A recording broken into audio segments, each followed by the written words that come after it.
नमस्कार, स्वागत है आप सभी भाई बहनों का। तो आज मैं आप सभी बहनों को बताना चाह रही हूँ कि जो अभी प्रोत्साहन वाला चल रहा है कार्यक्रम आपका 1 जुलाई से 31 जुलाई तक चलेगा। यानी कि संभव अभियान चलेगा। 1 जुलाई से शुरुआत है इसकी, अगस्त तक, सितंबर तक चलना है। लास्ट इसका सितंबर है। तो उसकी पूरी जानकारी आपको क्या क्या करना, क्या क्या नहीं करना है, हमने इस वीडियो में दी है। तो आप वीडियो को पूरा देख लें और अपनी उसी तरीके से सभी इसमें काम करें, जिससे कि आपकी प्रोत्साहन राशि आ सके। तो लाइव वीडियो आप देखें और चैनल को सब्सक्राइब करें। जो नए भाई बहन जुड़े हैं वो सब्सक्राइब कर लें और दूसरी बहनों तक शेयर करें। आंगनवाड़ी कार्यकर्त्री, ये सिर्फ एक जिम्मेदारी नहीं, आंगनवाड़ी कार्यकर्त्री ये सिर्फ एक जिम्मेदारी नहीं, एक उम्मीद है।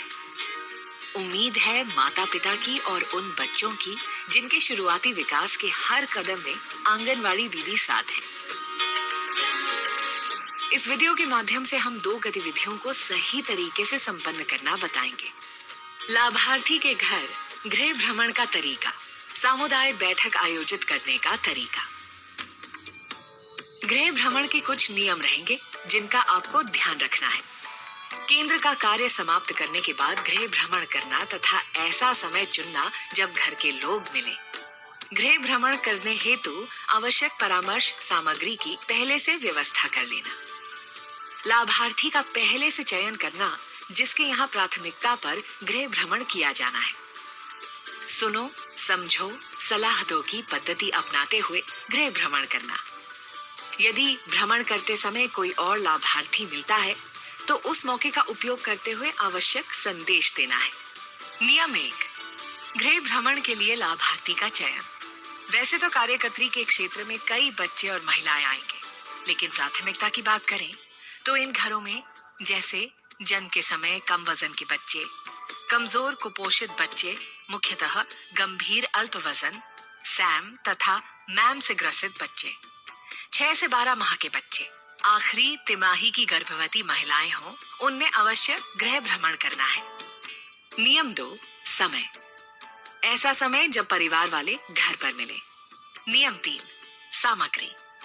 परामर्श पुस्तिका, फोन पर विभाग द्वारा विषय वस्तु संबंधित वीडियो। नियम 4, भ्रमण का सही तरीका। आइए इसे देखते हैं कि गृह भ्रमण कैसे करना है। उदाहरण के लिए हम एक कुपोषित बच्चे के परिवार में चलते हैं। सपना, नमस्ते सपना। नमस्ते दीदी, कैसी हो? मीठी बिटिया कैसी है? सब ठीक है दीदी, आप बताएं। हमेशा परिवार जन का अभिवादन करें और उन्हें भ्रमण का उद्देश्य बताएं। आज मैं मीठी बिटिया का हालचाल लेने आई हूँ। अच्छा। माँ के अलावा पिता को भी बातचीत में शामिल करें। अजय सुनते हैं? नमस्ते दीदी। बातचीत के 3 चरण होते हैं, सुनो, समझो और सलाह दो। तो चलिए शुरू करते हैं सुनो से। इसमें सबसे पहले कुछ सवाल पूछने हैं और जानकारी एकत्रित करनी है। सबसे पहले आप बच्चे की वर्तमान स्थिति और खान पान के बारे में जानकारी लें। पिछली बार जब तुम केंद्र आई थी तो मैंने तुम्हें बताया था ना कि मीठी कुपोषित है। अब ठीक है ना ये?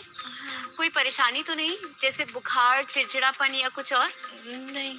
वैसे पहले से तो अब बेहतर लग रही है और वजन में भी थोड़ा सुधार है। हाँ दीदी, मीठी के स्वास्थ्य में पहले से काफी सुधार हुआ है। माता पिता के मन की बात और बच्चे की हालत जानने के बाद आप अभिभावकों से पिछली जांच और बताई गई सलाह के बारे में पूछें। एएनएम दीदी ने जो दवाइयाँ दी थी वो खिलाई या नहीं? हाँ दीदी, हमने समय पर खिलाई। अच्छा ये बताओ, मीठी की भूख में कुछ बदलाव देखा?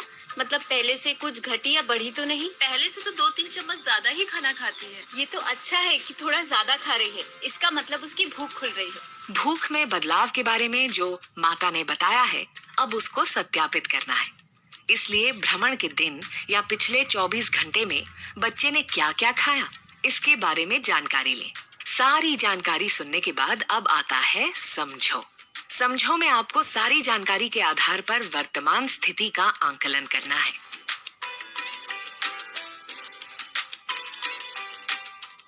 अब समस्या समझने के बाद आता है उसका समाधान।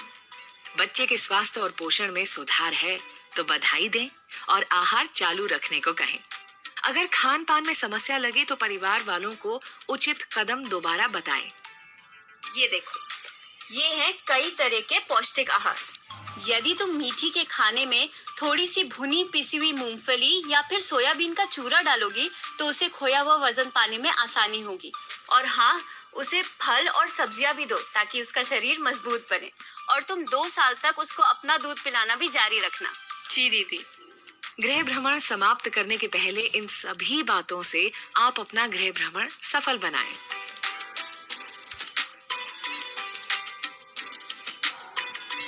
नियम 5, चलते चलते। अरे सलमा, अच्छा हुआ तुम यहाँ मिल गई। नमस्ते दीदी। नमस्ते। तुम्हारा चौथा महीना चल रहा है ना? जी दीदी। वजन कराया? जी, पिछले महीने जब मैं एनम दीदी के पास गई थी तभी कराया था। बहुत अच्छा। खाना तो खा रही हो ना ठीक से? जी दीदी। ठीक है, कल तुम मेरे पास आना, मैं तुम्हारा वजन ले लूंगी। ध्यान रखना, हर महीने वजन पे निगरानी रखना बहुत जरूरी है। तभी तो पता चलेगा कि तुम्हारा बच्चा अच्छे से बढ़ रहा है या नहीं। और सही वजन के लिए तुम्हें अधिक खाना खाना है ताकि तुम और तुम्हारा नन्हा मुन्ना बच्चा दोनों स्वस्थ रहे। जी दीदी। अब बात करते हैं अभिभावकों के साथ बैठक की। आपको बैठक के लिए ये सब तैयारी करनी है। अब देखते हैं आपको बैठक में क्या क्या करना है। आज हम सब यहाँ इसलिए इकट्ठा हुए हैं क्योंकि हम सब एक दूसरे से सीखते हुए ये जानेंगे कि कैसे हम अपने बच्चों को स्वस्थ और पोषित बना सकते हैं। जैसे कि मीठी की बात करते हैं। मीठी बिटिया के माता पिता की मेहनत से आज मीठी कुपोषण को हराकर एक तंदुरुस्त बच्ची बन गई। तो बताइए, आप दोनों ने कैसे किया ये? दीदी आपका साथ मिला और थोड़ा खुद भी प्रयास किया। और हाँ, मीठी ने भी हमारा पूरा सहयोग दिया। हमने मीठी का हर महीने वजन कराया। जो बातें डॉक्टर और एनम दीदी ने बताई उस पर अमल भी किया। हमने मीठी को घर का बना खाना खिलाया। और अगर कोई परेशानी आई तो आशा दीदी और आपसे संपर्क किया। बहुत ही अच्छा। अब हम देखते हैं अभिभावक बैठक में कौन कौन सी गतिविधियां करनी है। आज हम सीखेंगे कि कैसे अपने बच्चों को सुपोषित बना सकते हैं या उन्हें कैसे कुपोषण से बाहर ला सकते हैं, क्योंकि आज यहाँ पे मौजूद ज्यादातर लोगों के बच्चे कुपोषण से ग्रसित हैं। सबसे पहला तरीका है पोषण की पहचान करना। आपको 3 गतिविधियां करनी है। पहला, वजन जांच। किसी एक बच्चे का वजन तौलकर बच्चे की पोषण श्रेणी निकालें और प्रदर्शन करें। ये है एक ग्रोथ चार्ट। इसमें 3 पोषण श्रेणी है। लाल है यानी बच्चा कमजोरी और कुपोषण से बेहाल है। पीला है यानी बच्चे को पोषण अच्छे से नहीं मिला है। हरा है यानी बच्चा पोषण से भरा है। विमला, तुम्हारा बच्चा हरी श्रेणी में आता है। इसका मतलब तुम उसका अच्छे से ख्याल रखती। जी दीदी। सरोजा, तुम्हारा बच्चा पीली श्रेणी में आता है, इसलिए उसके पोषण पे थोड़ा ज्यादा ध्यान दो ताकि वो फिर से हरी श्रेणी में आ जाए। जैसे मीठी बिटिया हरी श्रेणी में वापस लौटी है ठीक होकर। जी दीदी, ध्यान रखूंगी। आप सबको पता है सिर्फ पोषण को ध्यान में रखने से हमें क्या क्या फायदे मिलते हैं? शुरुआती सालों से ही बच्चों का दिमाग तेज होने लगता है। आगे जाके बच्चा पढ़ाई में भी बेहतर प्रदर्शन करता है। बीमारी से बचाव और उसके आने वाले खर्चे में भी कमी होने लगती है। इसीलिए अगर बच्चे में बीमारी या किसी भी तरह के खतरे के लक्षण दिखे तो एनएम दीदी से मिले और अस्पताल में इलाज कराएं। दूसरा, एनर्जी डेंस रेसिपी का प्रदर्शन। जैसा कि हम जानते हैं, अच्छा खाना खाने से हमारी सेहत बनती है। तो आइए हम देखें खाने में क्या क्या जरूरी होता है। माँ के दूध के साथ साथ ये 7 प्रकार के खाद्य समूह होते हैं। इन 7 समूह में से बच्चे के रोजाना के खाने में कम से कम किन्हीं 4 प्रकार के खाद्य समूह हों, इस बात का खास ख्याल रखना है। एनर्जी डेंस रेसिपी का प्रदर्शन करने के लिए पहले से बने हुए भोजन को किसी एक अभिभावक से मांगे। सरोजा, तुम बच्चे के खाने में आज क्या लाई हो? दीदी, दाल है, चावल है, परवल है। बहुत अच्छा, लेकिन सिर्फ 3 चीजें? इसमें एक चौथी चीज भी जोड़ो। जैसे कि पीले फल, सब्जियां या दूध से बने पदार्थ, या फिर अंडा या मांस मछली इत्यादि। बच्चे के प्रत्येक आहार की पौष्टिकता बढ़ाने के लिए उसमें 1 चम्मच भुनी मूंगफली या भुनी सोयाबीन बड़ी या सहजन के पत्तों या अंकुरित सुखाई हुई दालों का चूरा और 1 चम्मच घी या तेल। बस बन गया बच्चे के लिए पौष्टिक खाना। आज मैं आपको बच्चों का पोषण याद रखने के लिए एक गिनती सिखाती हूँ। 1, 2, 3, 4। 1 यानी 1 चम्मच घी या तेल। 2 यानी 2 संसाधन, 1 कटोरी दूसरा चम्मच। 3 यानी दिन में कम से कम 3 से 4 बार खाना खिलाना है। 4 यानी 4 मील का खाना खिलाना है। बच्चे का कटोरी चम्मच स्वच्छ रखना है। दाल, चावल, खिचड़ी, फल, सब्जी सब खिलाना है। अगर बच्चा दूध पीता है तो जारी रखना है। दिन में कम से कम 3 से 4 बार खाना खिलाना है।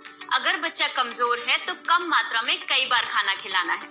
और अगर बच्चा बीमार है तो उसकी पसंद का खाना खिलाना है। आहार स्वच्छता और साफ सफाई का ध्यान रखना है, यानी साबुन से हाथ धोते रहना है। तीसरा, काउंसलिंग यानी परामर्श के मुख्य बिंदु। अभिभावकों से जाने कि अब तक उन्होंने क्या सीखा। परामर्श के मुख्य बिंदुओं को दोहराएं। चलिए, आज हमने सीखा कि कैसे अपने बच्चों को सुपोषित बनाए रख सकते हैं। चलिए देखते हैं किस किस को क्या क्या याद है। बच्चे का समय समय पर वजन कराना है। अगर बच्चा गंभीर अल्प वजन में हो तो बच्चे के स्वास्थ्य की जांच तुरंत करानी है। बच्चे के पोषण का ध्यान रखना है। बच्चे को कम से कम 3 से 4 बार जरूर खिलाना है। और हाँ, स्वच्छता का भी ध्यान रखना है। क्या बात है चाची। बस आप इन सारी बातों का ध्यान रखकर अपने गांव से कुपोषण को भगा सकती हैं और अपने गांव के बच्चों का भविष्य सुधार सकती हैं और अपने आंगनबाड़ी दीदी होने का कर्तव्य निभा सकती हैं। पोषण चुनो, तेज बनो। संभव अभियान से जुड़ो। अधिक जानकारी के लिए आंगनबाड़ी दीदी से मिलें या नजदीकी आंगनबाड़ी केंद्र जाएं।